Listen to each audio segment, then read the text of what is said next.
वाली शक्ति ज्ञान को समझकर धारण करने वाली शक्ति या ज्ञान को सुनकर धारण करने वाली शक्ति? समझकर क्या धारण करने वाली शक्ति? नहीं, ज्ञान सुन भी लिया, सुनाए भी लिया, ज्ञान समझ भी लिया, दूसरों को समझाने योग्य भी बन गए, लेकिन स्वयं पवित्र नहीं बने। स्वयं ज्ञान ज्ञानेंद्रियों में नहीं आया, ज्ञानेंद्रियों में ज्ञान नहीं समाया ब्राह्मणत्व का। जो ब्राह्मणों के जीवन का सार है, ब्राह्मण पवित्र होते हैं। इसलिए भारत की हिस्ट्री में ब्राह्मणों को राजाएं भी पूजते थे, राजगुरु बनाकर पूजते थे। क्यों? क्योंकि ब्राह्मणों में वो पवित्रता होती थी। पौराणिक हिस्ट्री में दिखाते हैं कि महाभारत में चाहे कौरव हो, चाहे यादव हो, चाहे पांडव हो, एक गुरु था, सफेद दाढ़ी मूंछ वाला। कौरवों की सभा में भी जब जाता था तो सब उसको मानते थे। कौन था? है भीष्म पितामह, द्रोणाचार्य।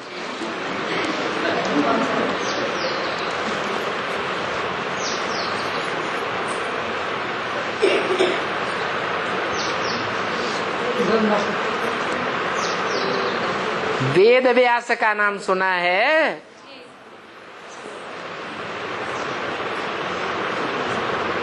वो व्यास जब सभा में उपस्थित होता था तो सभी उसके सामने झुकते थे। वो था पक्का ब्राह्मण।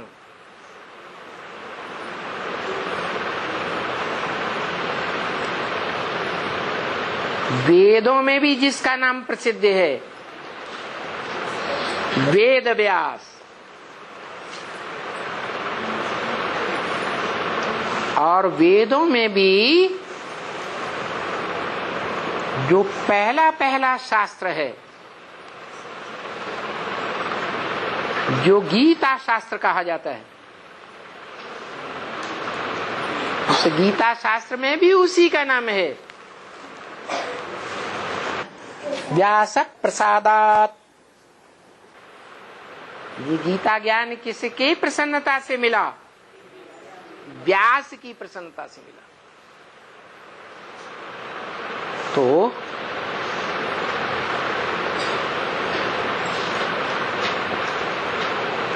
उस शास्त्रकारों की दुनिया में वो सर्वोपरि है। बड़े से बड़ा ज्ञानी माना जाता है।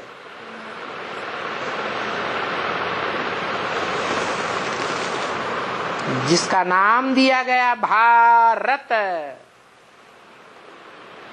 भा माने ज्ञान की रोशनी, रत माने लगा रहने वाला, जो जीवन भर ज्ञान की रोशनी में लगा रहता है। ऐसे नहीं ये संगम युग की बात है। संगम युग में तो है ही, जब से बाप को पहचाना तब से लेकर जीवन पर्यंत ज्ञान की रोशनी में ही लगा रहता है, दूसरा कोई धंधा नहीं। और शूटिंग पीरियड में जो लगातार ज्ञान की रोशनी में लगा रहेगा, वो ब्रॉड ड्रामा में भी ज्ञान की रोशनी में ही लगा रहे, चाहे वाचा के आधार पर, चाहे शास्त्रीय आधार पर। साहित्य में भी वाल्मीकि के रूप में जन्म लेगा द्वापर में, या कलयुग में तुलसीदास के रूप में जन्म लेगा, तो भी साहित्यकारों के बीच में शिरोमणि का पार्ट बजाएगा, हीरो पार्टधारी का पार्ट बजाएगा, या नीचा पार्ट बजाएगा? क्योंकि बोला है ब्रह्म वाक्य, शास्त्रों में अपनी अपनी जीवन कथा कहानी लिख दी है। क्या कहा? द्वापर में वाल्मीकि ने जो रामायण लिखी, उस रामायण में किसकी कथा कहानी लिख दी है? अपनी माने राम की कथा कहानी है। और कलयुग में आज से 400-500 वर्ष पहले तुलसीदास ने रामायण लिखी, उस रामायण शास्त्र में किसकी कथा कहानी लिखी? राम की लिखी। तो तुलसीदास की आत्मा हो या वाल्मीकि की आत्मा हो, कौन सी आत्मा साबित होती है? राम की आत्मा साबित होती है। इसी तरह युद्ध क्षेत्र में भी, साहित्य क्षेत्र में भी सर्वोपरि पार्टधारी हीरो पार्टधारी, और युद्ध क्षेत्र में भी हिस्ट्री उठा के देखो, कोई भारत के राजाएं हुए हैं जिनकी राजधानी भले छोटी सी थी, छोटा राज्य था, हजारों की तादाद में भी कभी मिलिट्री थी, कभी नहीं थी, फिर भी लाखों की तादाद की मिलिट्री वाले राजाओं के साथ टक्कर लेता था और सदा जीतता था, कभी हार नहीं खाता था। ऐसे राजाएं हुए या नहीं हुए? कौन कौन? महाराणा प्रताप भी हुए, और शिवाजी हुए, और भी राजाएं हुए। तो बताया कि हर क्षेत्र में हीरो पार्टधारी का पार्ट बजाता है, और सत्य के आधार पर अडिग रहता है। दुनिया के दूसरे धर्मों के विदेशी आक्रांताएं लाखों लाख की सेना लेकर आते थे और भारत में आकर पूंछ दबा के भाग जाते थे। चाहे वो अलेक्जेंडर की हिस्ट्री हो, चाहे वो नेपोलियन हो, चाहे कोई विश्व का विजेता, विश्व विजय की आकांक्षा रखने वाला हो, कोई भी उस हीरो पार्टधारी से टक्कर नहीं ले सका। परंतु युद्ध करने में शरीर का खून दोनों तरफ के योद्धाओं का बहता है या एक तरफ बहता है? खून शरीर का बहता है तो शरीर कमजोर हो जाता है या नहीं हो जाता? ऐसे ही आत्मा का खून है संकल्प शक्ति। ये संकल्पों का खून जो बहता है वो भी संकल्पों के युद्ध से बहता है। ये यहाँ संगम युग में शूटिंग की बात है।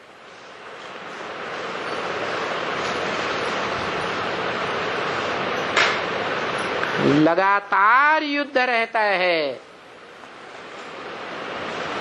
क्योंकि विश्व की बादशाही का सवाल है। दुनिया में जितने भी राजाएं हुए वो कोई भी विश्व के बादशाह नहीं बने, क्योंकि हिंसा का आधार था। ये तो अहिंसक बादशाही स्थापन हो रही है,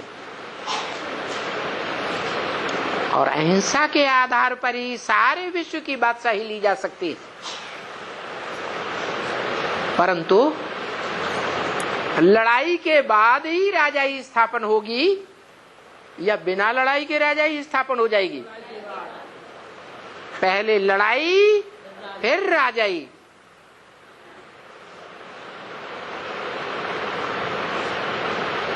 वो भले विश्व की राजाई हो, सारे विश्व की राजाई होगी तो सारे विश्व के राजाएं, राज्य, सारे राज्यों की मिलिट्री, सारे विश्व के धर्म पिताएं, धर्मावलंबी युद्ध करेंगे या नहीं करेंगे? ऐसे ही मान जाएंगे? है?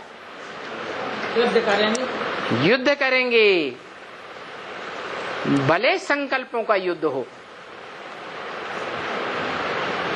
वाइब्रेशन का युद्ध हो, वाचा का युद्ध हो, लेकिन युद्ध तो जरूर करेंगे। तो भारत के शास्त्रों में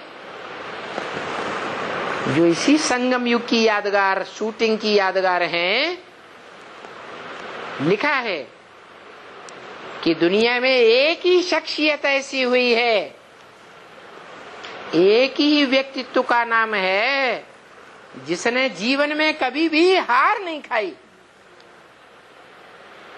क्या?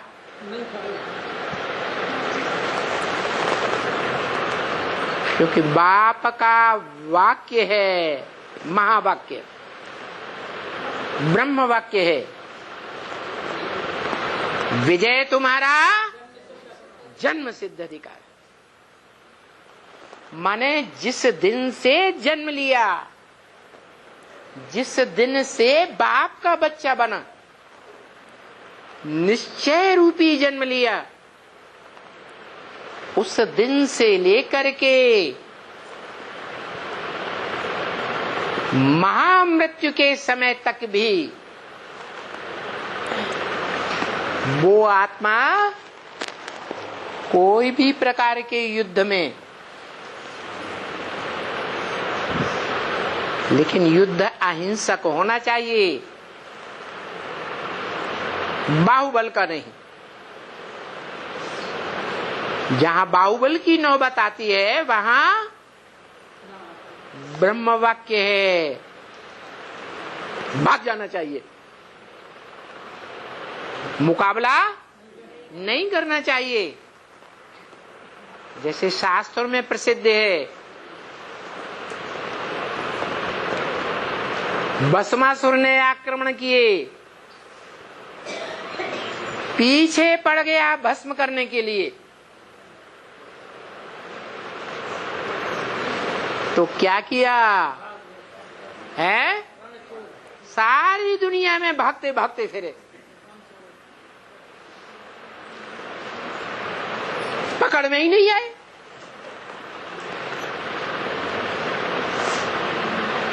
कहाँ की शूटिंग की बात है? ये सारी बातें संगम युग की हैं। संकल्पों का युद्ध भले होता रहे, वाइब्रेशन का युद्ध होता रहे, भयंकर से भयंकर, वाचा का युद्ध होता रहे,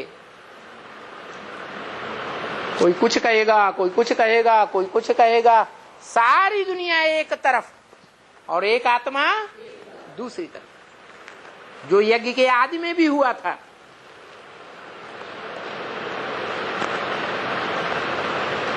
धोबी घाट की बात को लेकर के सारी दुनिया ब्रह्मा बाबा के तरफ हो गई, क्योंकि ब्रह्मा तो बच्चा बुद्धि थे, ज्ञान की गहराई को समझ ही नहीं सकते। तो उन्होंने तो विरोध आरंभ से ही किया।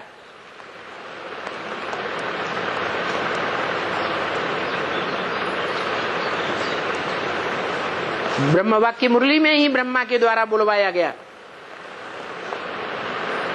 उन बच्चों को कितना समझाते थे विकार में मत जाओ, फिर भी नहीं माना। अब देखो पतित हो गए। फिर ये भी मुरली में बोल दिया, जो एक बार जीवन में ब्राह्मण बनते हैं, बल शरीर छूट जाए लड़ते लड़ते, तो भी श्रेष्ठ ब्राह्मणों के घर में जन्म लेंगे या नीच कुल में जन्म लेंगे। फिर ये भी बता दिया, राम फेल हो गया तो बाप का बड़ा बच्चा अगर फेल हो जाए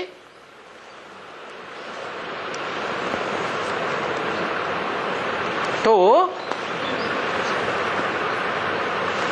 कैसा भी बच्चा हो, उस बच्चे को डाडे की प्रॉपर्टी देनी पड़ेगी या नहीं देनी पड़ेगी?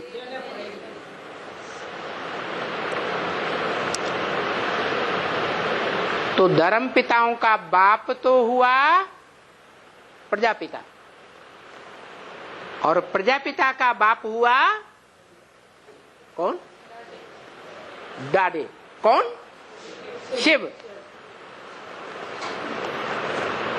तो शिव आकर के उस बच्चे को अपना वर्षा दे देते हैं, जाओ ये ले जाओ ज्ञान के बाण, ये ले जाओ पुरुषार्थ रूपी धनुष, कमाओ और खाओ। इस ब्राह्मण परिवार में तुम्हें हिस्सा नहीं मिलेगा। तो बड़ा बच्चा है, कमाएगा खाएगा कि नहीं है? कमाएगा खाएगा, ज्यादा पावरफुल बन सकता है कि नहीं? बन सकता है। तो दोबारा जन्म लेकर के वो आत्मा आती है, तो बुद्धि रूपी तर्कस में ढेर के ढेर ज्ञान के बाण जो बाप से वर्षे में मिलते हैं, और पुरुषार्थ रूपी वो शिव का धनुष लेकर आती है, जिस धनुष को रावण हिलाए भी नहीं सका, जिस धनुष को पुरुषार्थ रूपी धनुष कहो, पुरुषार्थ रूपी चाप कहो, पुरुषार्थ रूपी जहाज कहो, जो दुनिया में दूसरे धर्मों में भी गायन है, नानक चाप जहाज। गुरुओं ने अपने को भगवान मान लिया कि नानक चाप जहाज, जेही चढ़ी उतरे पार नर। संसार के मनुष्य उस जहाज पर चढ़ करके विषय सागर के पार चले जाएंगे, लेकिन नहीं, भारत के शास्त्रों में शंकर के लिए गायन है, शंकर चाप जहाज जेही चढ़ी उतरे पार नर। ये शरीर रूपी रथ कहो, शरीर रूपी चाप कहो, शरीर रूपी जहाज कहो, वेद वाक्य मुरली की भाषा में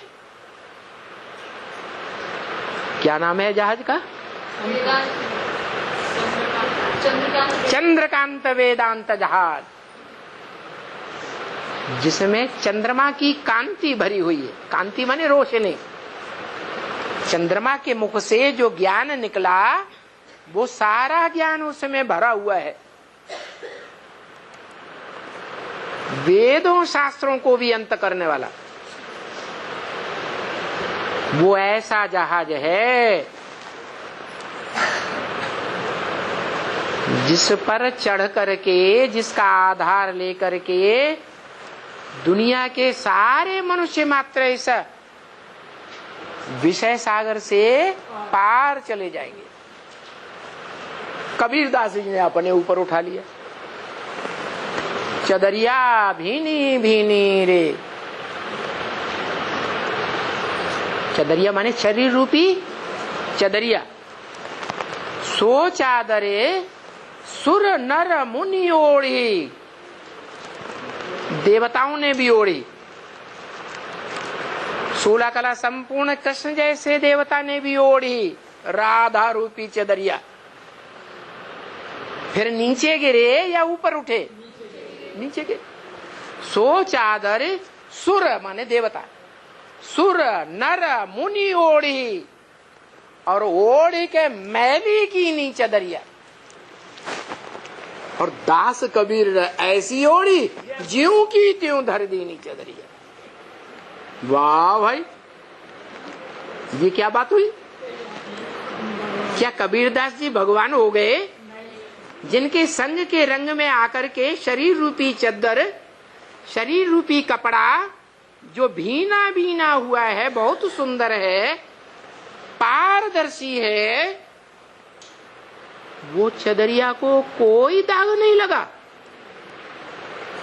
अरे क्या कबीरदास भगवान थे? भगवान तो नहीं थे। ये है भगवान का गायन। वो निराकार ऊंचे ते ऊंचा भगवंत जिस साकार तन में प्रवेश करता है, वो 16,000 चदरियां ओढ़ता है, और फिर भी ज्यों की त्यों धर दीनी चदरिया। मनुष्य गुरु ऐसा ओढ़ते हैं उन पवित्र रूपी कन्याओं रीक रूपी चदरिया को कि मोटी कमर वाली माता बनाए देते हैं, भिखारी बनाए देते हैं।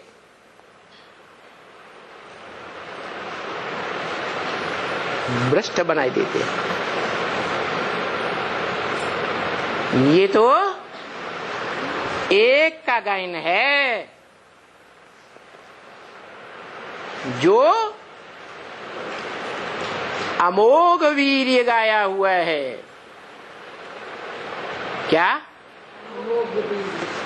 अमोघ वीर्य का मतलब क्या है? मतलब है कि वो पार्टधारी बिच्छू टिंडन वाली सृष्टि पैदा नहीं करता। आज कैसी सृष्टि पैदा हो रही है? जो बच्चे पैदा होते हैं वो माता पिता को ही दुख देते हैं। जैसे बिच्छुन के पेट से बच्चे पैदा होते हैं तो पेट फाड़ के जन्म लेते हैं। पहले जब बच्चों का जन्म होता था तो हॉस्पिटल में जाकर के पेट फाड़े जाते थे। नहीं, आज पेट फाड़ करके बच्चे पैदा होते हैं। ये बच्चों का पूर्व जन्म का हिसाब ही ऐसा है। तो बताया कि जो भगवान का पार्ट है वो ऐसा श्रेष्ठ पार्ट है कि हजारों के संसर्ग संपर्क संबंध में आता है, और वो संबंध गोप गोपियों के रूप में गाया जाता है। कैसा संबंध? क्या मतलब? गुप्त संबंध। अरे दुनिया में कौन सा ऐसा गुप्त संबंध मनुष्यों का होता है, इंद्रियों का, जो गुप्त ही रखा जाता है? संसार के सामने प्रत्यक्ष नहीं किया जाता। कौन सा संबंध होता है? भाई बहन का, बाप बेटी का, अरे माँ बेटी का कौन सा संबंध गुप्त रखा जाता है? पति पत्नी का संबंध गुप्त रखा जाता है। तो जो संबंध मनुष्य मात्र में गुप्त रखा जाता है उसको कहा जाता है गुप्त संबंध, गोपनीय। वो राज की बात है। बच्चा बुद्धि उस संबंध को नहीं समझ सकते। ये ब्राह्मणों की दुनिया में भी भगवान ने आकर के कैसा गुप्त संबंध जोड़ा था गोप गोपियों के साथ, जो नाम गोप गोपी हुआ। वो संबंध गुप्त रहा। वो 16,000 के परिवार ने जाना, परिवार के उन भांतियों ने जाना जिन गोप गोपियों को वरदान मिला हुआ था कि तुम्हारा पूरा परिवार ज्ञान में चलेगा। वरदान मिला या नहीं मिला? तो 16,000 की बात नहीं है, वो ईश्वरीय योगियों का परिवार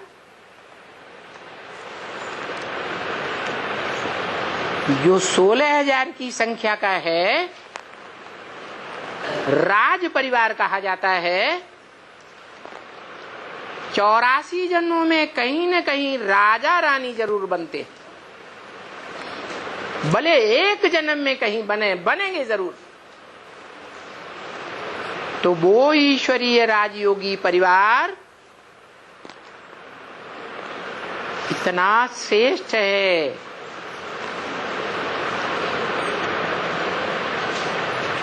जिस परिवार से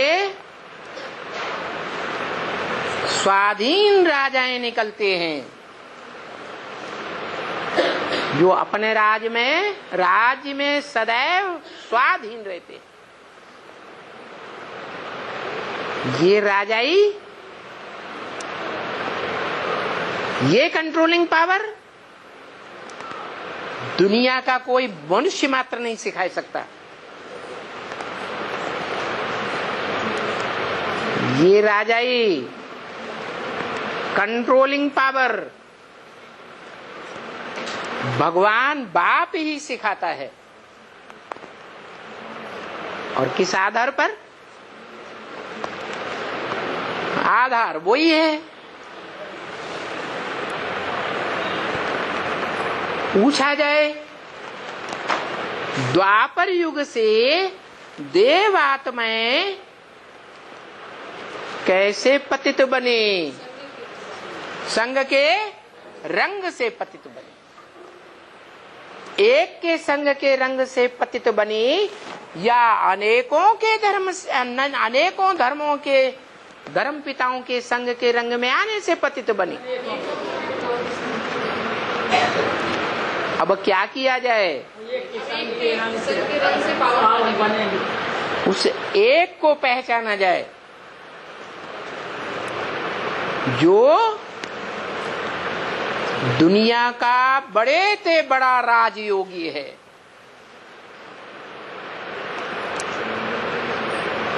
उस शास्त्रों में योगीश्वर का टाइटल मिला हुआ है,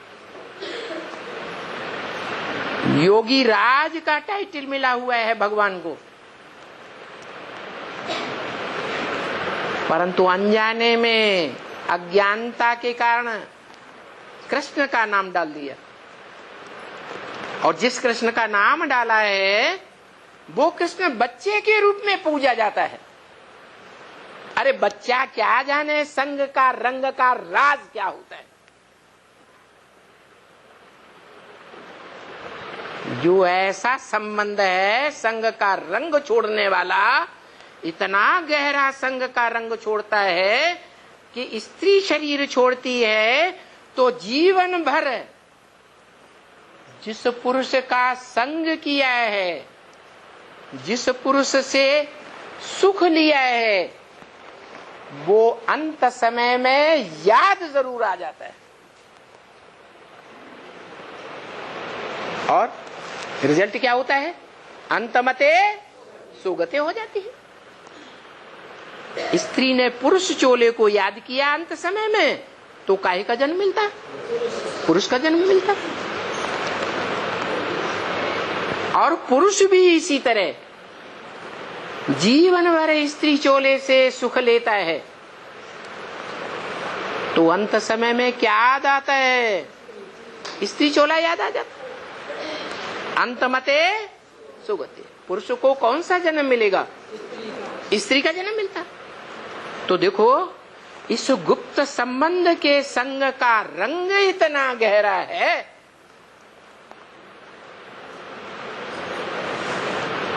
कि वो अगले जन्म तक छाप मन बुद्धि रूपी आत्मा में रह जाती। यही राज है जो बाप आकर के समझाते हैं कि एक के संग के रंग में रहेंगे, चाहे श्रेष्ठ इंद्रियों का संग हो, चाहे भ्रष्ट इंद्रियों का संग हो, संग का रंग जरूर लगेगा और याद जरूर आएगा। रसगुल्ला कब याद आता है? खाया होता है तो याद आता है। जिसने खाया ही नहीं, देखा ही नहीं, सुना ही नहीं, उसको याद आएगा? नहीं याद आएगा। तो बताया ये एक का संग का रंग ऊंचा उठाता है, लेकिन कौन एक? ऐरा गहरा नथु खैरा 500 करोड़ मनुष्य आत्माओं में से कोई भी एक पार्टधारी का संग का रंग ऊंचा उठाएगा? ऊंचा उठाएगा या नीचे गिराएगा? हैं? नीचे गिराएगा। क्योंकि मनुष्य सृष्टि का जो पहला पत्ता 16 कला संपूर्ण कृष्ण है वो खुद ही नीचे गिरता है। तो दूसरे पत्तों का तो कहना ही क्या जो बाद में आते हैं।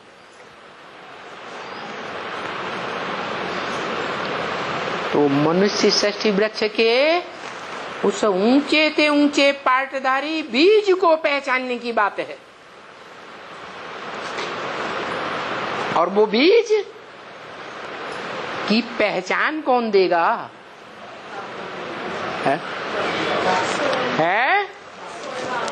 कौन पहचान देगा? वो स्वयं देता है। वो स्वयं अपनी पहचान देता है। कौन देगा? वो स्वयं देगा अपनी पहचान। शिव बाप पहचान नहीं देता है? शिव बाप पहचान देता है। कितने साल हो गए पहचान लेते लेते? अरे बताओ। शिव बाप ने ब्रह्मा के तन में प्रवेश होकर के जो ब्रह्म वाक्य बोले वो सुनते सुनते पढ़ते पढ़ते कितने साल हो गए? 80 साल हो गए। परमानेंट कोई ने बाप को पहचाना? है? आज पहचानते हैं, कला निश्चय बुद्धि मृत्यु को पाते हैं। यज्ञ के आदि में खून से लिख करके देते थे।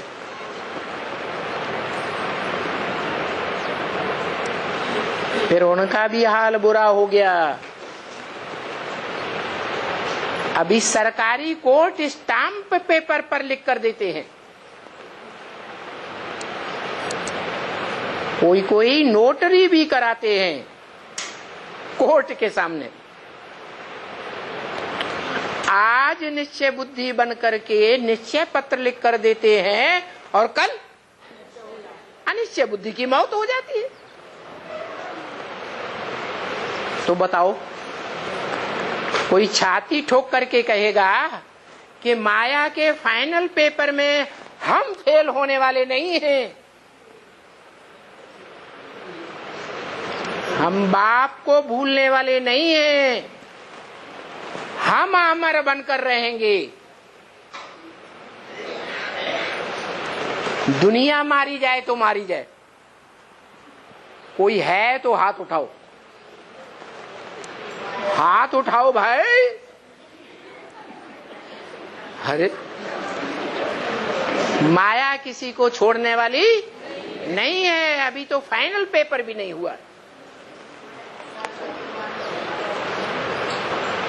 ये माया ने प्रकृति रूपी महाकाली से हाथ मिलाया हुआ है। जो महाकाली कोई भी असुर को छोड़ने वाली नहीं है। छोड़ेगी? नहीं छोड़ेगी। सबकी भुजाओं को काटेगी। जो भगवान की सहयोगी विशेष भुजाएं होंगी, उन भुजाओं को भी काट करके अपनी कमर का लज्जा बचाएगी। कौन? महाकाली।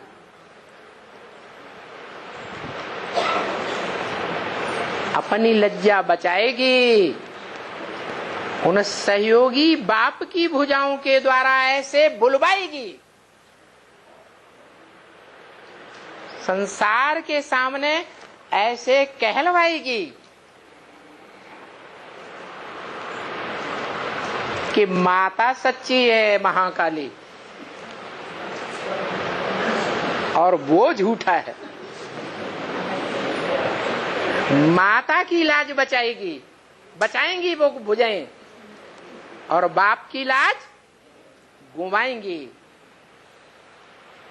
बाप को नंगा कर देंगे, लेकिन बाप तो पहले से ही खुला खेल फरक्का बादी। उसको क्या नंगा करेगा कोई? अरे उसका तो नंगा नाच प्रसिद्ध है। जब वो नंगा नाच नाचेगा, जिसके लिए अभी लास्ट संदेश में बोला ब्रह्मा बाबा ने, किस बच्ची गुलजार के द्वारा तो ऐसा नंगा नाच नहीं नाच सकते। कोई पुरुष चूल्हा है, तीसरा रथ, जिसके द्वारा ऐसा डांस होगा ज्ञान का कि सबके चेहरे प्रत्यक्ष हो जाएंगे। कोई का कुछ भी इस दुनिया में छुपा हुआ नहीं रहेगा। कोई कितना भी अपने पोता मेल को छुपाए, छुप नहीं सकेगा। इसलिए बोला, देह भान को छोड़ दो। ये देह अहंकार छोड़ो, नहीं तो मच्छरों सदृश ले जाऊंगा। जैसे मच्छर में कोई देह अभिमान, देह का टुकड़ा नहीं होता, ऐसे ले जाऊंगा।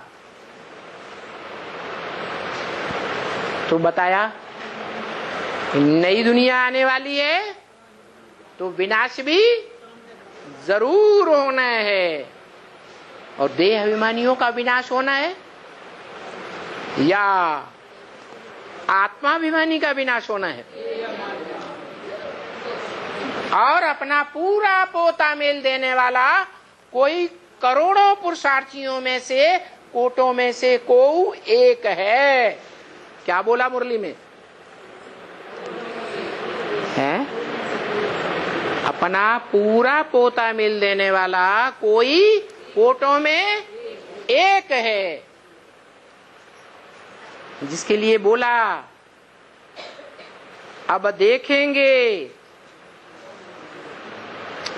राख कौन बनते हैं देह अभिमान भस्म करके, और कितने बनते हैं।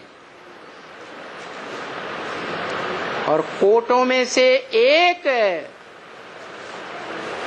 लाखों पुरुषार्थियों में से एक कौन निकलते हैं वो भी देखेंगे। तो एक के निकलने की बात बताई या दो चार के निकलने की बात बताई? एक की बात बताई। तो एक रहेगा,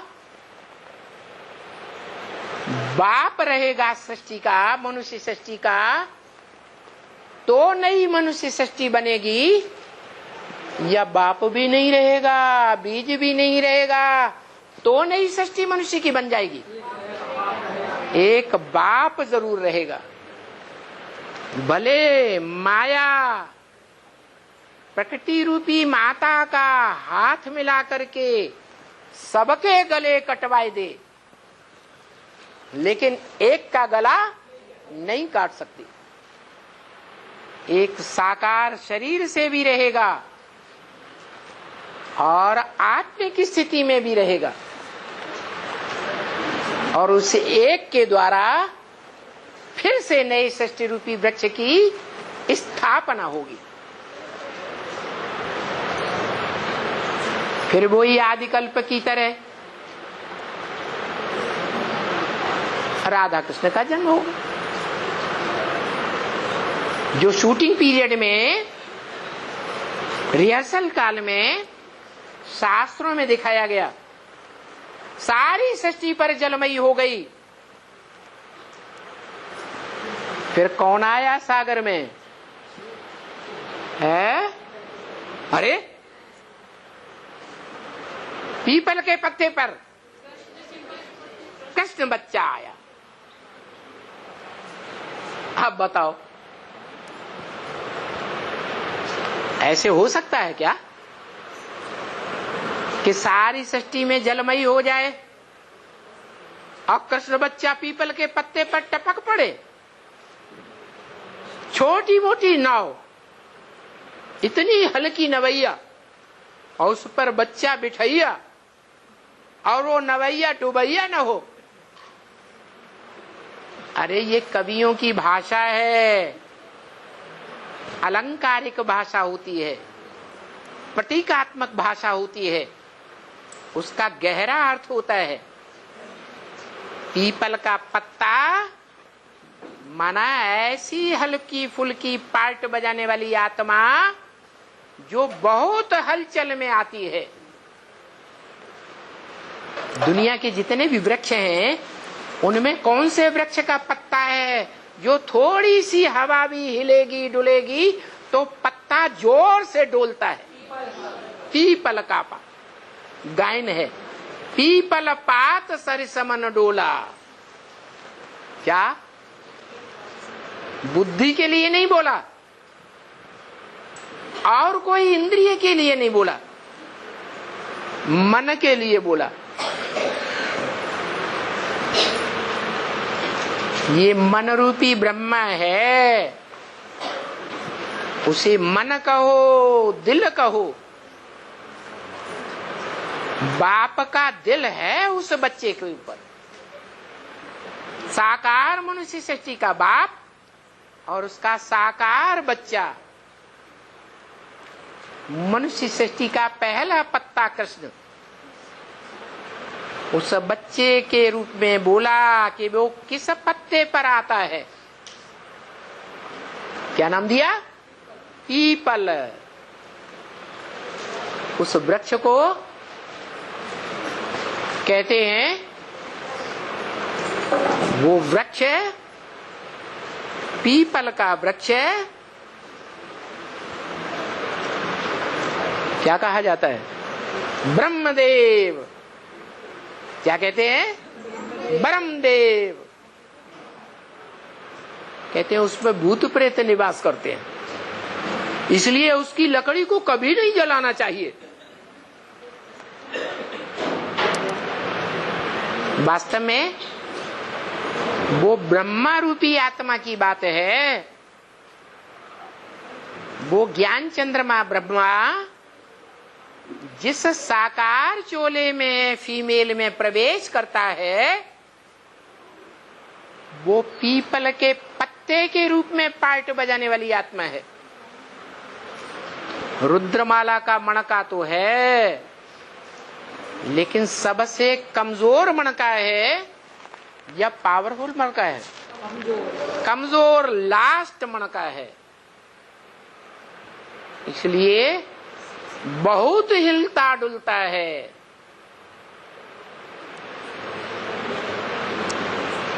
ऐसा पत्ता रूपी आत्मा जो लंबे समय तक बाप के साथ रहती है। आपने एक वृक्ष देखा होगा, वो वृक्ष बहुत बढ़ जाता है और उस वृक्ष में अनेक प्रकार के और भी वृक्ष पैदा हो जाते हैं। कौन सा वृक्ष है? खजूर बहुत बढ़ जाता है, बढ़ जाता है, बरगद, उसमें और भी वृक्ष पैदा हो जाते हैं। पीपल का पेड़ पैदा हो जाता, नीम का पेड़ पैदा हो जाता, तो एक वृक्ष में ही अनेक वृक्ष। ये वैरायटी धर्मों का वृक्ष है, मनुष्य सृष्टि का वृक्ष।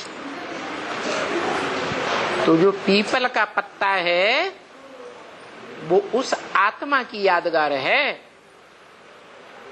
जो रुद्रमाला में सबसे कमजोर मणका है।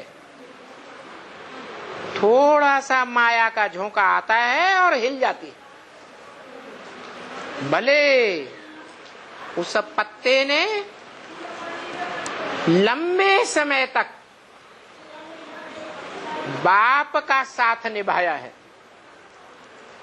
बाप का संग का रंग लिया है, फिर भी माया का झोंका आता है और हिल जाती है।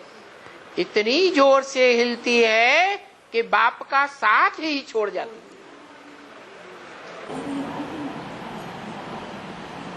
दिखाते हैं भव सागर में जब ज्ञान जल की बाढ़ आती है और उस बाढ़ में देह अभिमान की मिट्टी मिल जाती है। बाढ़ में क्या होता है? देह अभिमान की मनुष्यों की मिट्टी मिल जाती है। भव सागर के बीच में वो पीपल का पत्ता पड़ा हुआ है, इसकी यादगार है। नैया डोलेगी, हिलेगी, लेकिन डूबेगी नहीं। वो ऐसी आत्मा है, ध्रुवपति है। महाभारत में उसका नाम ध्रुवपति, उसका बिगड़ा हुआ नाम द्रौपदी है। उसका पद निश्चित है महालक्ष्मी के रूप में। नारायण के साथ जो जन्म जन्मांतर का साथ निभाने वाली लक्ष्मी है, उस लक्ष्मी के भाव स्वभाव संस्कार में जब महाकाली का भाव स्वभाव संस्कार मिलकर एक हो जाता है तो महालक्ष्मी कही जाती है। जैसे संगम युगी नारायण और सतयुग का नारायण फर्स्ट, दोनों आत्माएं एक ही व्यक्तित्व में कंबाइंड पार्ट बजाते बजाते दोनों के संस्कार मिलकर एक हो जाते हैं, तो लास्ट में उनको कहते हैं महानारायण। क्या? चार भुजाओं वाला। ऐसे ही चार भुजाओं वाली क्या दीपावली पर पूजी जाती है। कहते हैं दीपावली पर राम का राज्यारोहण हुआ था। कब हुआ था? दीपावली दीपावली कब हुई थी? दशहरा के बाद। 10 सिरों वाला रावण उसके सिरों का हरण हो चुका था। उसके बाद आती है दीपावली, जिस दीपावली में महालक्ष्मी का पूजन होता है। वो रिहर्सल अब हो रही है, वो रिहर्सल शूटिंग अब होने वाली है कि महाकाली सारी ब्राह्मणों की दुनिया के ऊपर राज्य करेगी, सबका गला काटेगी, सबको निश्चय बुद्धि बनाएगी, एक बाप को छोड़कर, महाकाल को छोड़कर, जगदम्बा जगत पिता को छोड़कर सबके गले काट दे। तो दिखाया है मत्स्यावतार, एक भगवान का ऐसा अवतार दिखा दिया है भक्ति मार्ग में, जो मछली का अवतार दिखाया। कहते हैं छोटे रूप में उसको लिया गया था, छोटी सी मछली चुल्लू पानी में आ गई, फिर वो बढ़ते बढ़ते बढ़ते बढ़ते इतना बड़ा विकराल रूप धारण कर गई कि सागर में उसको जब फेंका गया तब उसकी बाढ़ बंद हो गई। यही दिखाते हैं कि जब नई सृष्टि बनी थी तो एक शरीर रूपी नवैया जो मछली के रूप में, माछले के रूप में दिखाई गई, उसके सींग पर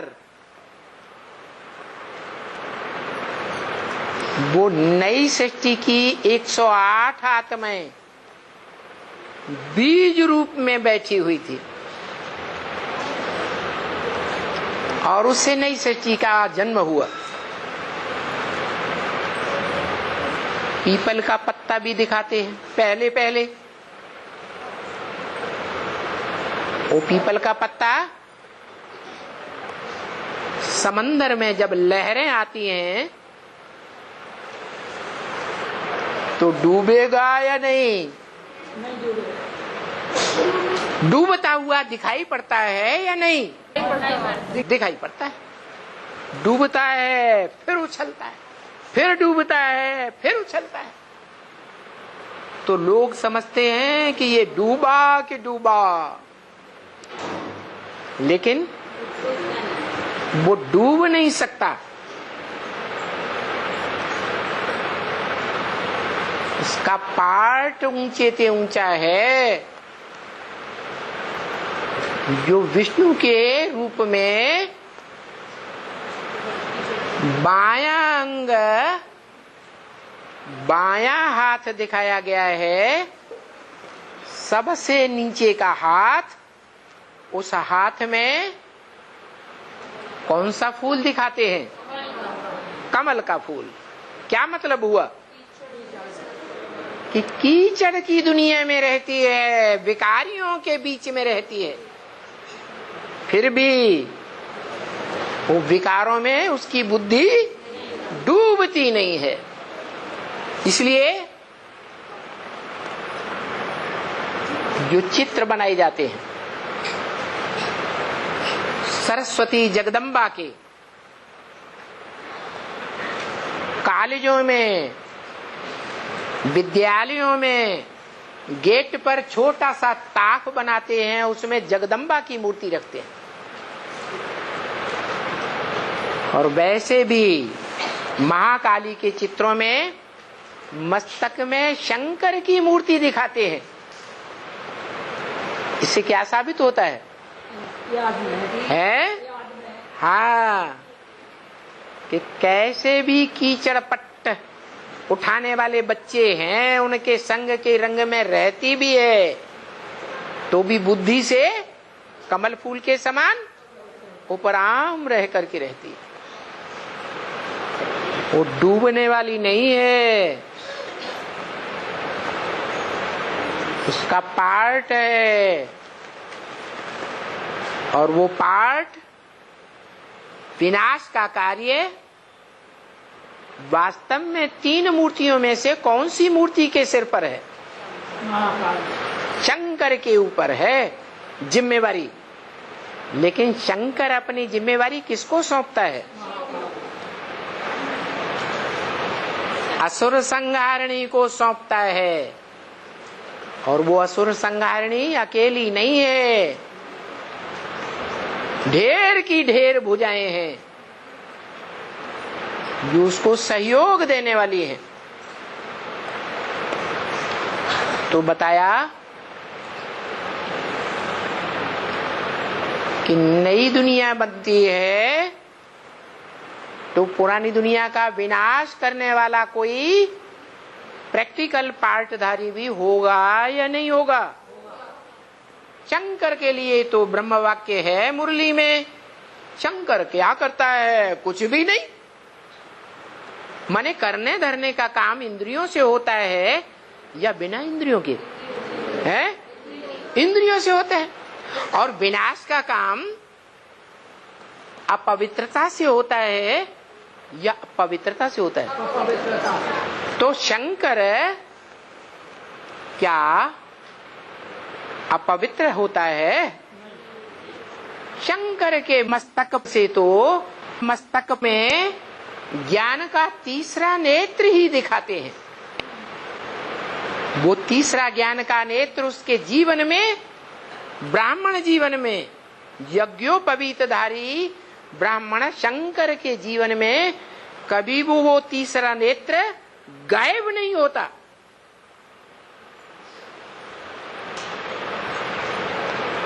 गंगा गायब हो सकती है, चंद्रमा गायब हो सकता है, लेकिन तीसरा नेत्र कभी गायब नहीं होता। भले विषपाई दिखाया गया है, फिर भी विषपाई होते हुए भी बुद्धि में से ज्ञान कभी लोप नहीं होता। इसका मतलब इंद्रियों से रियल पार्ट बजाता है या नारियल का पार्ट बजाता है? वो पार्ट रियल नहीं है। रियल पार्ट उसे कहा जाता है जिस पार्ट में इंद्रियां आसक्त होकर के सुख भोगती हैं। इंद्रियों के जिस पार्ट में इंद्रियां अनासक्त रहें, एक निराकार ज्योति बिंदु की याद में रहें, तो उसे आसक्त कहेंगे क्या? कहेंगे नहीं। मन को कंट्रोल करने की बात है। ये मन रूपी घोड़ा कहो, मन रूपी बैल कहो, जो मन रूपी बैल शंकर में प्रवेश होकर बैलबाजी कराता है,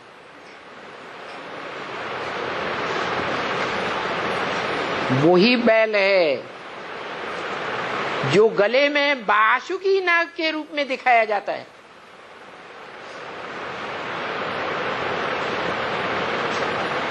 वसु का पुत्र वासुकी, जैसे शास्त्रों में दिखाते हैं वसुदेव का पुत्र वासुदेव, एक मात्रा बढ़ती है। तो ये वासुकी नाग है। ये कोई भी जीवन में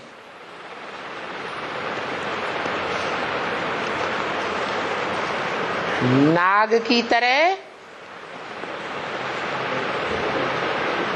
बिना विष पिए नहीं रह सकता। नाग जो है वो बहुत विकारी माना जाता है। कौन से विकार में? काम विकार में। और वो है नागों का राजा कौन? वासुकी। उसने जकड़ रखा है गर्दन से जकड़ रखा है। ऐसे तो पांचों ही विकार दिखाते हैं। कमर में भी सांप दिखाते हैं, दोनों भुजाओं में भी क्रोध और लोभ की यादगार सांप दिखाते हैं, और मस्तक के ऊपर भी अहंकार की यादगार सांप दिखाते हैं। पांचों विकारों से जकड़ा हुआ है। लेकिन फांसी किससे लगती है? जिससे आदमी मर ही जाता है? गले से लगती है। तो उस वासुकी नाग ने गले से पकड़ा हुआ है। वो नाग कहो, घोड़ा कहो, बैल कहो, वो बैल शंकर पर पुरुषार्थी जीवन में सवार होता है या शंकर बैल पर सवार होता है पुरुषार्थी जीवन में? बैल सवार होकर शंकर पे। बैल शंकर पर सवार होकर पार्ट बजाता है। बैल माने मन, मन रूपी घोड़ा आत्मा को वशीभूत कर लेता है। फिर पुरुषार्थ करते करते अंत में ऐसी स्टेज भी आती है कि संपन्न पुरुषार्थी बनता है, निरंतर याद में रहता है। तो उस सर्प को, उस बैल को बैलबाजी करने का मौका मिलता ही नहीं। तब दिखाते हैं शंकर बैल पर सवार हो गया।